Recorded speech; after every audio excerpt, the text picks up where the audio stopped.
11th admission process 2026-27 हा video शेवटपर्यंत न बघणं हे तुमच्यासाठी कदाचित कॉस्टली होऊ शकतं आणि ते कसं होऊ शकतं हा व्हिडिओ शेवटपर्यंत बघितल्यानंतर तुम्हाला समजेल. तर हा व्हिडिओ नक्की शेवटपर्यंत बघा. तर ज्या विद्यार्थ्यांना कॅप राऊंड 1 तसेच कोटा राऊंड 1 मध्ये 101% ऍडमिशन पाहिजे त्यांनी हा व्हिडिओ नक्की शेवटपर्यंत बघा. पूर्णपणे डिटेलमध्ये मी माहिती सांगणार आहे तुम्हाला की तुम्हाला ऍडमिशन कसं मिळू शकतं, कॉलेजेस कसे ऍड करावे जेणेकरून तुम्हाला 100% ऍडमिशन मिळेल. ठीक आहे, तर व्हिडिओला सुरुवात करूया. आत्ताच व्हिडिओला लाईक करा आणि व्हिडिओला हाईप करून आता चॅनलला सबस्क्राईब करून ठेवा. कारण 11वी ऍडमिशनच्या बाबतीत इम्पॉर्टंट डिटेल्स माहिती ज्याच्याकडे विद्यार्थी नेहमी काय करतो, दुर्लक्षित करतो, अशी इम्पॉर्टंट माहिती आपण व्हिडिओच्या द्वारे विद्यार्थ्यांपर्यंत नेहमी पोहोचवत असो. ठीक आहे, व्हिडिओला सुरुवात करूया. तर ज्या विद्यार्थ्यांनी अजूनही रजिस्ट्रेशन केलेलं नाही त्या विद्यार्थ्यांसाठी सूचना आहे, तुम्ही नव्यानं रजिस्ट्रेशन हे करू शकता जेव्हा आपला राऊंड 1 चालू होणार आहे. आता सध्याचा जो राऊंड चालू आहे तो आपला 0 राऊंड आहे. आज आहे दिनांक 18/5/2026 दुपारचे 13:53 म्हणजेच 1:53 झालेले आहेत. तर ज्या विद्यार्थ्यांनाही अजून माहित नाही की 0 राऊंड मध्ये अलॉटमेंट कशी झाली आहे, कुठलं कॉलेज लागले हे माहित नसेल, त्याच्या बाबतीत मार्गदर्शन तत्पर एक व्हिडिओ आपण बनवलेला आहे. त्याची लिंक तुम्हाला डिस्क्रिप्शन बॉक्स आणि इथं आय बटन मध्ये मिळून जाईल. तर तो व्हिडिओ नक्की शेवटपर्यंत बघा. तुमच्याकडे 2 दिवस आहेत. ज्या विद्यार्थ्यांनी in house quota, management quota आणि मायनॉरिटी कोटामधून ऍडमिशनसाठी ऑलरेडी 0 राऊंड मध्ये ऍप्लिकेशन केलेलं आहे त्यांच्यासाठी तो व्हिडिओ आहे. तो व्हिडिओ नक्की जाऊन बघा, तुम्हाला पूर्णपणे माहिती मिळून जाईल. ठीक आहे, आता जे विद्यार्थी शिल्लक राहिले आणि त्यांनी अजून पण रजिस्ट्रेशन केलेलं आहे तर त्या विद्यार्थ्यांनी नव्यानं रजिस्ट्रेशन करून घ्यावं लागेल. आणि जे विद्यार्थ्यांनी ऑलरेडी रजिस्ट्रेशन केलेलं आहे त्यांनी परत रजिस्ट्रेशन करायची गरज नाही, हे लक्षात घ्या. 20 तारखेला तुमच्या जागा रिक्त आहेत त्या प्रदर्शित केले जातील. 21 तारखेपासून तुमचा पहिला राऊंड आहे तो चालू होणार आहे 21 मे 2026. त्याच्यामध्ये आपल्याला 1 ते 10 कॉलेजेस ऍड करायचे पार्ट 2 मध्ये. ते कॉलेजेस कसे ऍड करायचे क्रिटिकली जेणेकरून आपल्याला 100% ऍडमिशन मिळेल हे तुम्हाला पूर्णपणे मी गायडन्स या व्हिडिओमध्ये करणार आहे. तर बघा, 21 तारखेला जेव्हा राऊंड चालू होणार आहे, ज्या विद्यार्थ्यांनी रजिस्ट्रेशन केलेलं आहे त्यांनी लॉग इन करा आणि लॉग इन करून पार्ट 1 लॉक करा. लॉक केल्यानंतर पार्ट 2 ओपन होईल. पार्ट 2 ओपन केल्यानंतर 1 ते 10 कॉलेज तुम्हाला कसे टाकायचे हे आपण बघणार आहे. तर ज्या विद्यार्थ्यांनी अजून रजिस्ट्रेशन केलं नाही त्यांनी रजिस्ट्रेशन करायचं कसं हे थोडक्यात एकच मिनिटामध्ये त्यांना आपण समजावून सांगूया. ज्या विद्यार्थ्यांनी अजूनही रजिस्ट्रेशन केलेलं नाही त्यांच्यासाठी सांगतोय. तर तुम्ही वेबसाईटला आलात, होमवरती जर तुम्हाला स्टुडंट रजिस्ट्रेशन नावाचा ऑप्शन दिसत आहे त्याला क्लिक करा. त्याला क्लिक केल्यानंतर तुम्हाला बघा अशा डिटेल्स आहेत, त्या रजिस्ट्रेशन डिटेल्स तुम्हाला फिलअप करायच्यात. महाराष्ट्रातले विद्यार्थी याला क्लिक करतील, फ्रेशर विद्यार्थी याला क्लिक करतील, 11वी साठी तुमचं जे बोर्ड असेल विद्यार्थी रिलेटेड बोर्डला क्लिक करतील. त्याच्यानंतर सीट नंबर टाकतील, आईचं नाव टाकतील, इयर ऑफ एक्झामिनेशन टाकतील, मंथ ऑफ एक्झामिनेशन टाकतील, ईमेल आयडी टाकतील, मोबाईल नंबर टाकतील, पासवर्ड डिटेल्स आहेत त्या फिलअप करा, कन्फर्म करा पासवर्ड, कॅप्चा टाका आणि इथं रजिस्ट्रेशनला क्लिक करा. तुमचं रजिस्ट्रेशन कंप्लीट झालेला मेसेज तुम्हाला मोबाईलवरती मिळून जाईल आणि तुम्हाला इथं परत प्रोसीड टू क्लिकसाठी क्लिक करायचं आहे. त्याच्यानंतर तुम्ही लॉग इन आयडी टाका, पासवर्ड टाका, कॅप्चा करा, कीप मी साईन वरती क्लिक करा आणि हा कॅप्चा टाकल्यानंतर तुम्हाला इथं लॉग इन करायचं आहे. तुमचं लॉग इन होऊन जाईल. लॉग इन झाल्यानंतर तुम्हाला असं डॅशबोर्ड डिटेल्स दिसेल. अजूनही फक्त रजिस्ट्रेशन झालेलं आहे. पार्ट 1 तुम्हाला कसा फिलअप करायचा आहे इथं पासूनची पुढची प्रोसेस आहे ते बऱ्याच विद्यार्थ्यांनी करून ठेवलेले आहे. जर त्यात काही चुका असतील, तुमच्याकडं डिटेल्स फिलअप करत असताना चुका झाल्या असतील तर कॅप राऊंड 1 साठी तुम्ही हे सगळं दुरुस्त करू शकताय. बघा, पहिल्यांदा तुम्हाला क्लिक करायचं आहे रजिस्ट्रेशन डिटेल्स वरती. जर तुमच्या रजिस्ट्रेशन डिटेल्स चुकल्या असतील तर त्या एडिट करू शकता तुम्ही. बघा, एडिट करा, सगळं जे करायचं ते एडिट करा इथं. त्याच्यानंतर तुम्ही काय करू शकता, हे सेव्ह म्हणा आणि नेक्स्ट म्हणा. नेक्स्ट म्हणलं की म्हणा तुम्ही नेक्स्ट पेजला जाणार. नेक्स्ट पेजला आला की तुम्हाला काय करायचं, पर्सनल डिटेल्स आता भरायच्या. तुमच्या ह्या सगळ्या पर्सनल डिटेल्स जे आहेत ते तुम्हाला इथं फिलअप करायच्यात. तुमचं बघा डेट ऑफ बर्थ असेल, शाळेचं नाव, आता हे ज्या गोष्टी असतील त्या आपोआप काय केल्या जातील, फिलअप केल्या जातील, बाय सिस्टम फिलअप केल्या जातील. यात पण तुम्हाला काही चूक दिसत असेल तर हे पण डिटेल्स तुम्ही काय करू शकता, नव्यानं एडिट करू शकता. जर चुकलं असेल तर, नसेल चुकलं तर डायरेक्ट पुढं नेक्स्ट म्हणा, इथं 7 नेक्स्ट म्हणायचं. ठीक आहे, त्याच्यानंतर खाली जायचं आहे. बघा, ऍड्रेस डिटेल्स फिलअप करायच्यात. ऍड्रेस सगळा भरा आहे तसा, जो तुमचा व्यवस्थित ऍड्रेस आहे तो ऍड्रेस सगळ्या ऍड्रेस फिलअप करा. त्याच्यानंतर बघा, तुम्हाला कॅटेगरी अँड रिझर्वेशन सगळ्यात महत्वाची गोष्ट आता आलेली आहे. जे विद्यार्थी कॅटेगरीमध्ये असतील, OBC, SC, ST, NT, EWS त्या सगळ्यांसाठी कास्ट सर्टिफिकेट लागणार आहे. आता जे विद्यार्थी SC असतील त्यांनी SC ला क्लिक करा. OBC, SC, NT related category तुमची असेल त्याला क्लिक करा. तुमच्याकडे कास्ट सर्टिफिकेट असेल तर येस म्हणा, नसेल तर नो म्हणा. येस असेल तर त्याच्या डिटेल्स सगळ्या फिलअप करा. आणि ज्या विद्यार्थी ओपन मध्ये आहेत त्यांनी इथं ओपन म्हणून सिलेक्ट करायचं आहे. त्यांना कुठल्याही प्रकारचं कास्ट सर्टिफिकेट लागणार नाही. त्याच्यानंतर कुठलं handicap, earthquake, transport from area हे सगळं जे काय डिटेल रिलेटेड ते सगळ्या डिटेल्स भरून घ्या. आणि सगळ्यात महत्त्वाची गोष्ट, कॅप राऊंड परत जो ओपन होतोय आपला 21 तारखेला त्याच्याबरोबर कोटा राऊंड पण परत रिओपन होतोय. त्यामुळे ज्यांना मायनॉरिटी असतील आणि त्यांनी राऊंड 0 मध्ये ऍप्लिकेशन करायचं शिल्लक राहिले असतील तर ते नव्याने इथं मायनॉरिटीवाले विद्यार्थी इथं येस करतील आणि ज्यांनी नसतील ते नो करतील. इन हाऊस कोटामध्ये जर काही विद्यार्थ्यांना परत ऍडमिशन घ्यायचं आहे तर त्यांनी इथं येस करायचं आहे, नसेल तर नो करा. सो त्याच्या बाबतीत पण एक व्हिडिओ आपण बनवलेला आहे की कशामधून ऍडमिशन घ्यायचं. त्याची लिंक तुम्हाला डिस्क्रिप्शन बॉक्समध्ये पण मिळेल आणि तिथं आय बटन आहे त्याच्यावरती पण तुम्हाला ते मिळून जाईल. तो व्हिडिओ बघा. मायनॉरिटी म्हणजे काय, इन हाऊस म्हणजे काय, मॅनेजमेंट म्हणजे काय हे तुम्हाला तिथं कळेल. मग जे विद्यार्थी मायनॉरिटीमधून इन हाऊसमधून घेणार असतील त्यांनी इथं येस करा. त्याच्यानंतर पुढं जाणार आहे आपण. हे सगळं पार्ट 1 सध्या फिलअप करत आहोत. पार्ट 2 साठी जी गोष्ट आहे ती अजून येणार आहे. आता रिक्वायर्ड डॉक्युमेंट तुम्ही इथं फिलअप करायचे आहेत. अपलोड रिक्वायर्ड डॉक्युमेंट 10वीचं मार्कशीट, स्कूल लिव्हिंग सर्टिफिकेट इथं अपलोड करा. जर तुमच्याकडे नसेल तर हमीपत्र भरून द्या. तुम्हाला हमीपत्र भरून द्यायचं आहे. हमीपत्राचा जो फॉर्म आहे तो इथंच कुठं तर तुम्हाला मिळणार आहे. हमीपत्राचा फॉर्म इथं मिळाला नसेल तर तुम्हाला डिस्क्रिप्शन बॉक्समध्ये त्याची लिंक देतो, तिथून डाउनलोड करून तो फिलअप करून तो तुम्हाला अपलोड करायचा आहे. हमीपत्र कसं भरायचं आहे त्याच्या बाबतीत पण आपण ऑलरेडी एक व्हिडिओ बनवलेला आहे. त्याची लिंक तुम्हाला इथं आय बटन आणि डिस्क्रिप्शन बॉक्समध्ये मिळून जाईल. तो पण व्हिडिओ तुम्ही बघू शकता जर तुम्हाला हमीपत्र कसं भरायचं हे कळालं नाही तर. त्याच्यानंतर पुढे बघा, तुम्हाला ऍडमिशनची फीस भरायची 100 रुपये. फी भरल्यानंतर तुमचं रजिस्ट्रेशन हे कम्प्लीट झालं आणि त्याच्यानंतर तुम्हाला पार्ट 1 हा लॉक करायचा आहे. अशा प्रकारे तुम्हाला इथं लॉक ऍप्लिकेशन फॉर्म झालं. आता लॉक ऍप्लिकेशन झालं, पार्ट 1 लॉक झाला. पार्ट 1 लॉक झाला याचा अर्थ फॉर्म फिलिंग संपलं असं नाही. आता ह्याच्या महत्वाचं पुढचं काम चालू होतंय पार्ट 2 फिलअप. आलं का लक्षात? त्यामुळे आता पार्ट 2 ला यायचं आहे. पार्ट 1 फिलअप लॉक झाला. Once the part 1 is locked, part 2 will become accessible. आता पार्ट 2 फिलअप करायला तुम्ही चालू करू शकता. तुमचं सगळ्यात महत्वाची गोष्ट, तुम्हाला स्ट्रीम सिलेक्ट करायची आहे. तर तुम्हाला आर्ट, कॉमर्स आणि सायन्स जे रिलेटेड आहे त्याला तुम्ही काय करा, त्याला तुम्ही सिलेक्ट करू शकताय.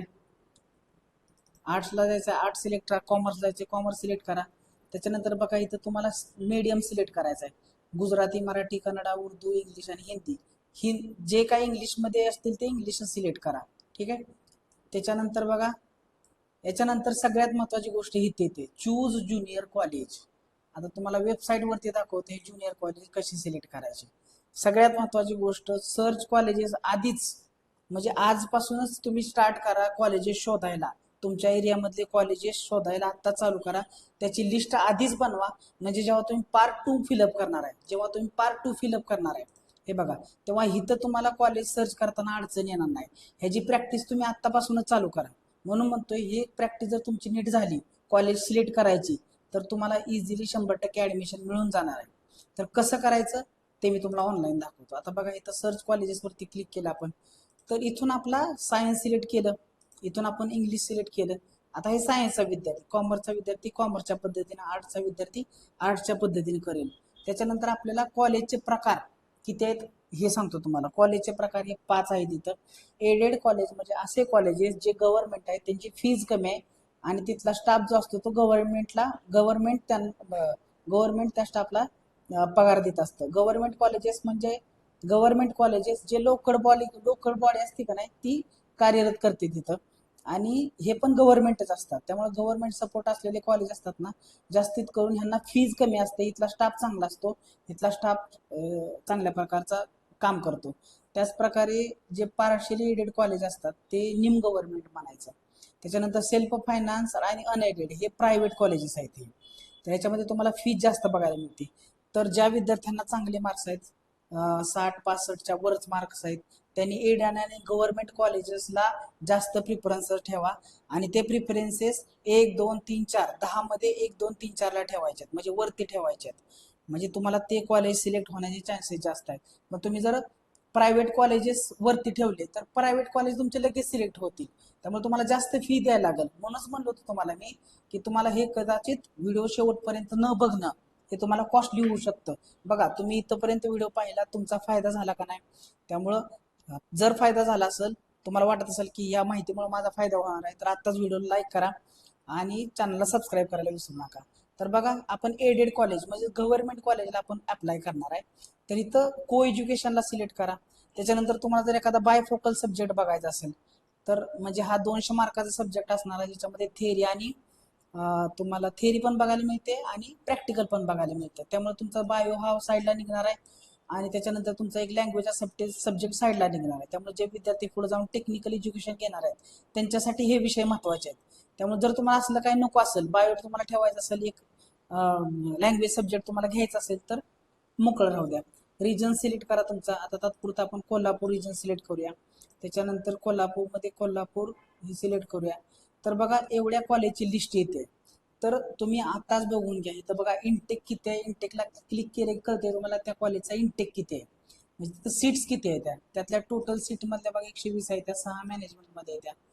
त्याच्यानंतर प्रत्येक इनटेक कळालं त्याचीच वॅकन्सी बघू शकता तुम्ही किती आहे.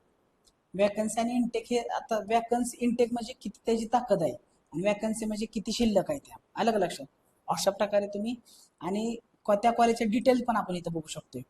डिटेल पण आपण बघू शकतो. फीज किती आहे, government type of management government आहे कसं आहे, हे सगळ्या डिटेल्स तुम्ही इथं बघू शकता. UDIS नंबर, त्याचा नाव, त्या वेबसाईट, तिथं कॉलेजची फीज किती आहे, तिथले नंबर काय आहेत कॉलेजचे, त्याचा पत्ता काय आहे, सगळं बघून ठेवा.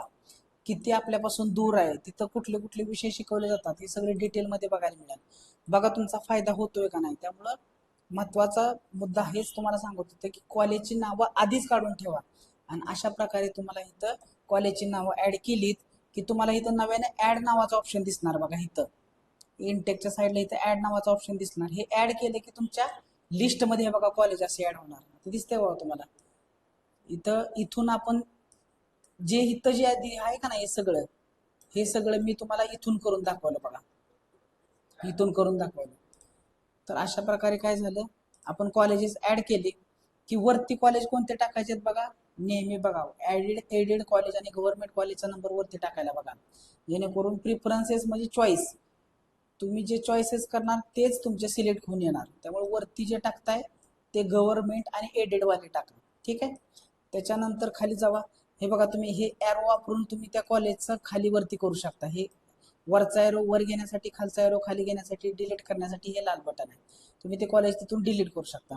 तर 10 कॉलेजेस असे चूज करा ज्याच्यामध्ये फीज कमी असेल, एडेड असेल, गव्हर्नमेंट असेल आणि तुमच्या जवळ पण असेल.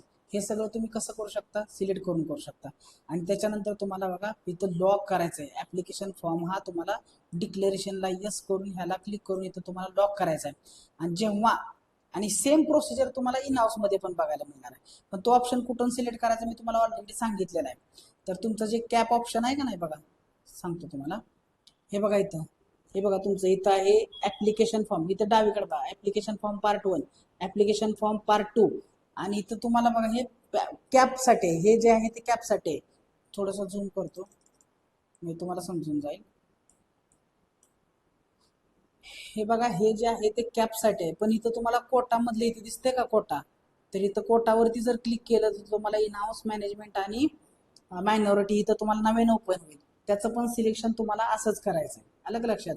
पण त्या इन हाऊस मॅनेजमेंट आणि मायनॉरिटीमध्ये कदाचित फीज जास्त असतो. फीज चेक करून ते भरा. ज्यांनी मॅनेजमेंट, मायनॉरिटी आणि इन हाऊस मध्ये भरणार आहेत त्यांच्यासाठी सांगितलं मी. त्याच्यानंतर अशा प्रकारे तुमचा जर फॉर्म ब्लॉक झाला, फॉर्म ब्लॉक झाल्यानंतर कदाचित तुम्हाला डिटेल्स चेंज करायचे आहेत. तुम्हाला आधीचे जे कॉलेज टाकले त्यातले एका दुसरं कॉलेज काढायचे, तर तो फॉर्म परत तुम्ही अनलॉक करू शकता. अनलॉक करून तुम्ही त्याचे काही डिटेल चेंज करायचे ते चेंज करू शकता. आणि परत तो फॉर्म तुम्हाला काय करायचा, सेव्ह चॉईसेस अँड लॉक करायचा आहे. तर अशा प्रकारे तुम्ही लॉक करू शकता. हे बघा, तुम्हाला असे कॉलेजेस तुमचे फिलअप होतील. आणि एकदा फॉर्म ब्लॉक झाला की तुम्ही डॅशबोर्डला यायचं आहे. डॅशबोर्डला आला की तुम्हाला हे बघा, डॅशबोर्डला आलात का नाही तुम्ही, डॅशबोर्ड कुठे आहे, इथं असेल. हा, डॅशबोर्डला आलात का नाही, तुम्हाला ते कम्प्लीट अँड लॉकड दिसलं पाहिजे बघा. हा, इथं इथं काय आहे, फिलिंग नॉट स्टार्ट जिथे आहे का नाही. आता इथं कॅपसाठी आहे. हे इन हाऊस मध्ये केलं असेल तर ती इथं दिसेल. मायनॉरिटीला केलं असेल तर इथं दिसेल, मॅनेजमेंट केलं असेल तर इथं दिसेल. तर कॅप फॉर्मला जर केलं असेल इथं दिसेल बघा, कम्प्लीट अँड लॉकड दिसेल तुम्हाला.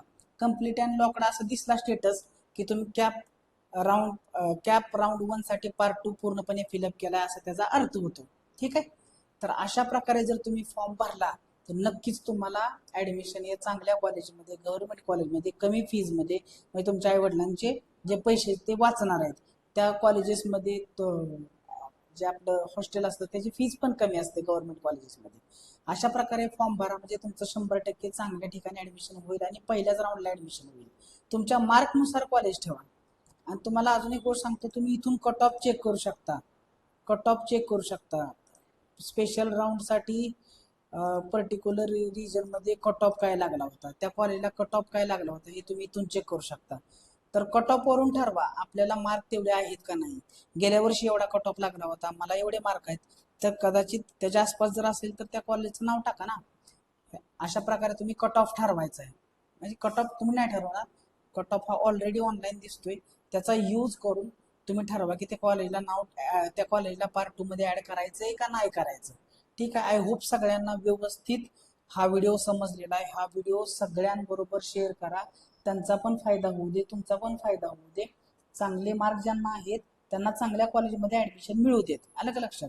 ठीक आहे. तर सगळ्यांबरोबर तुमचे जे व्हॉट्सअपचे ग्रुप आहेत, इंस्टाग्रामला ऍड असतील विद्यार्थी तुमचे, त्या सगळ्यांबरोबर हा व्हिडिओ नक्की शेअर करा, जेणेकरून तुम्हाला संपूर्ण माहिती ही त्यांच्यापर्यंत पोहोचवता येईल. Thank you one and all for listening patiently.